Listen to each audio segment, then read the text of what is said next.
السلام علیکم، میں مسعود حسن بٹ، آپ دیکھ رہے ہیں بی کے نیوز۔ یوٹیوب پر ہمارے چینل کو سبسکرائب کریں، بی کے نیوز پلس ایچ ڈی۔ اب چلتے ہیں بریکنگ نیوز کی۔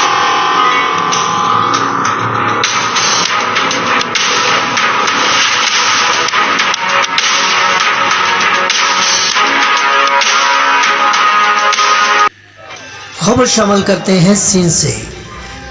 Report bureau chief Sindh Altaf Soomro. NCHD اور بیسک ایجوکیشن اسکول کے سازہ کو ریگولر نہ کرنے اور تنخواہوں کی عدم ادائیگی کے خلاف احتجاج کیا گیا۔ سینکڑوں سازہ نے انصاف چوک سے نشہرہ فروزہ پریس کلب تک احتجاجی ریلی نکالی۔